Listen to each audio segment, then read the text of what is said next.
माँ को क्या करना है, एक बात बता के प्रसंग को आगे बढ़ाते हैं। बच्चों की बात तो मैंने कर ली। माँ को ये चाहिए कि वो बच्चे का गलती में कभी पक्ष न ले। गलत है बच्चा, गलत है।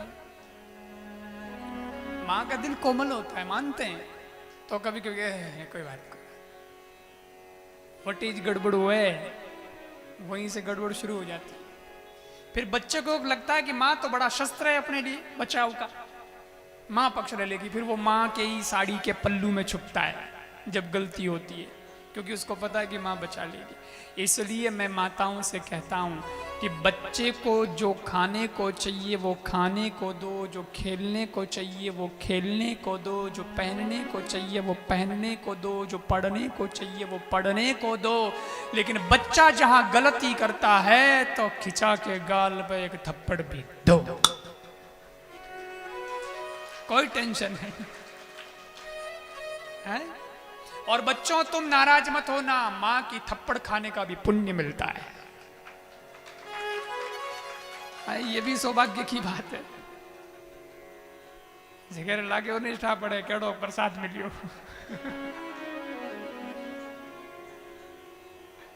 है कि नहीं। तो कभी कभी क्या है कि हमेशा मिठाई नहीं, कभी कभी थोड़ा ऐसा प्रसाद भी चाहिए। पर ये माँ को चाहिए कि वो अपने बच्चे को सुधारे, क्योंकि माँ है ना, वो चाहे तो अपने बच्चे को देशभक्त बना सकती है, राष्ट्रभक्त बना सकती है, बहुत बड़ा योद्धा महावीर बना सकती है। पर माँ के लाड़ दुलार में बच्चा बिगड़ करके जेब कतरा, चोर, डाकू, लुटेरा भी बन सकता है। बहुत ध्यान देना। अभी की घटना है, माँ बेचारी बिल्कुल भोली, पिताजी रहते बाहर, और वो मोबाइल में के बच्चे ने दे दिया, कहा कि मेरे तो मोबाइल में ऑनलाइन क्लास चलती है, ऑनलाइन मेरे को मोबाइल चाहिए, तो वही मोबाइल दे दिया। ऑनलाइन क्लास ही कई घर बिगाड़ी आया हूँ, जब वो ऑनलाइन क्लास के चक्कर में मोबाइल दिया। फिर वो बच्चा बड़ा होशियार निकला, माँ तो बेचारी भोली थी। इसने बैंक अकाउंट से वो जोड़ जाड़ के मोबाइल को और सब जोड़ दिए, और फिर वो ऑनलाइन पढ़ाई के नाम पे गेम खेल रहा है। गेम कौन सा? वही पैसे वाला गेम जिसमें पैसा लगता है, पता नहीं कोई जुआ हुआ टाइप होगा, पैसा लगाना पड़ता है, फिर नंबर मिलते हैं, नहीं करते हैं। ऐसा किया तो कितना ही तो कर्जा हो गया हो उस पर। किसी के पैसे खत्म हो गए तो किसी से कर्जा लिया होगा, दोस्त से लिया होगा, किसी से लिया होगा, क्योंकि ये दो चार लड़के का ग्रुप बना के खेल रहे थे, तो एक दूसरे से मांग लिया। ऐसे करते करते कर्ज हो गया कोई कितने ही रुपये होगा, 70-80 हज़ार का, और पैसे चुका नहीं पाया। और वो दोस्त बोला मेरे पैसे दे, पैसे क्यों लिए, पैसे दे। उसने कहा कि अब दूंगा। ऐसे करते करते दोनों में दोस्तों में हो गया झगड़ा, और जिसके पैसे लिए थे उसने उस पर गले पर ब्लेड चला दी, वो बच्चा मर गया। बोलो क्या मिला? ऐसी ऑनलाइन क्लास तो महंगी पड़ गई, जान से गया बच्चा भी। और माँ ने ध्यान ही नहीं दिया कि मेरा बच्चा क्या कर रहा है मोबाइल से, क्या नहीं कर रहा है। इसलिए मैं एक वाक्य बोलता हूं, आप उसको दिमाग में बैठा लेना। बहुत काम की बात है, ये थोड़ी गंभीर बात है। एक वाक्य है, आप यानी जिस दिन माँ बाप साहूकार बन जाते हैं उस दिन बच्चे चोर बनना शुरू हो जाते हैं। लेकिन जिस दिन माँ बाप चोर की तरह बच्चों पर नजर रखना शुरू कर देते हैं उस दिन बच्चे उनके साहूकार बनना शुरू हो जाते हैं। समझ में आई बात? बस इतना ही तो फर्क है। ये कौरव और पांडवों की कथा हमें सुनाई जाती है, इस कथा में क्या है? इस कथा में यही है। कभी है ना, महाभारत की कथा को हम लोग सुन तो लेते हैं या सीरियल में देख तो लेते हैं, कभी सोचते नहीं है कि इसके पीछे का सार क्या है।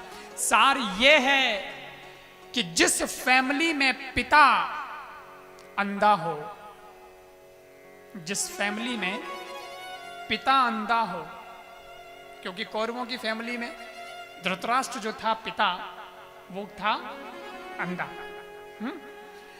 और मां क्या नाम था? गांधारी। तो गांधारी के कोई ऐसे आंखें खराब नहीं थी, वो तो एकदम बराबर देख सकती थी, बराबर। लेकिन इसने कहा कि जब मेरा पति नहीं देख रहा दुनिया को तो मैं उसकी पत्नी हूं, मैं क्यों दुनिया देखूं। इसलिए उसने अपने आंखों पर बांध ली पट्टी। आंखें तो थी सलामत, बोले नहीं देखूंगी, मेरा पति नहीं देख पा रहा तो मैं क्यों देखूं। उसने आंख पे पट्टी बांध ली। और जन्मे जो उनका क्या नाम, कौरव। गांधारी के बेटे को क्या नाम, बेटों का क्या नाम, कौरव। वो कौरव कहलाए। अर्थ समझना, आप तो सिर्फ अर्थ समझना कि बेटे भी 100 थे और उधर पांडव जो थे वो कितने थे, 5 थे। युद्ध कौन जीता, पांडव। जीतने कौन चाहिए, हिसाब से तो जो संख्या बल में है वो जीतने चाहिए। तो पांडव हारने चाहिए, कौरव जीतने चाहिए, लेकिन जीते पांडव हारे कौरव। क्योंकि जिस फैमिली में पिता ऑलरेडी अंधा हो और माँ के भी आंख होते हुए आंख पे पट्टी बांध लेती है और बच्चों का बिल्कुल ख्याल नहीं रखती है, वो 100 बेटे भी किसी काम के नहीं होते, हार जाते हैं जिंदगी की जंग। लेकिन कुंती, उसने कहा कि भले ही मेरा पति चला गया है तो कोई बात नहीं, मैं सतीवती होना ये फालतू की बात मैं नहीं करूंगी। मेरे ऊपर जिम्मेदारी है मेरे बच्चों की और मैं उसका पालन करूंगी। सज्जनों, कुंती और माद्री ये 2 थी और बच्चों का पालन किया, संस्कार दिए, इतनी गजब की शिक्षा भी दिलवाई और संघर्षों के अंदर उसने जीवन जिया और कहा कि बेटे मेरे भले ही 5 हैं पर इन 100 के भी बाप है। और उसने ऐसी शिक्षा दिलवाई कि वो 5 जीत गए और कौरव हार गए। इसका मतलब ये तय हो गया कि मां जैसा चाहे वैसा हो सकता है। तो बेटों को साहूकार बनाना है ना, तो आज की तारीख में अपने घर में सीसीटीवी कैमरे लगाने के साथ साथ जरा बच्चों पर भी अपनी आंख को सीसीटीवी कैमरा बना लेना। कभी भी चेक करते रहो, बस कुछ नहीं करना, चेक करते रहो। कमरे में क्या कर रहे हो बेटा, अकेला क्या कर रहा है, अच्छा क्या किससे बात कर रहा है, मोबाइल में क्या देख रहा है। एक हल्का एक रहना चाहिए ताकि बच्चों को ये तो डर रहे कि मम्मी पापा हैं भाई, मैं कुछ गलत काम करूंगा तो वो पकड़ लेंगे, बस इतना काफी। अब मोबाइल अगर देना ही पड़ रहा है तो ध्यान रख लो, और क्या है, ताकि आने वाली पीढ़ी हमारी सुधरे।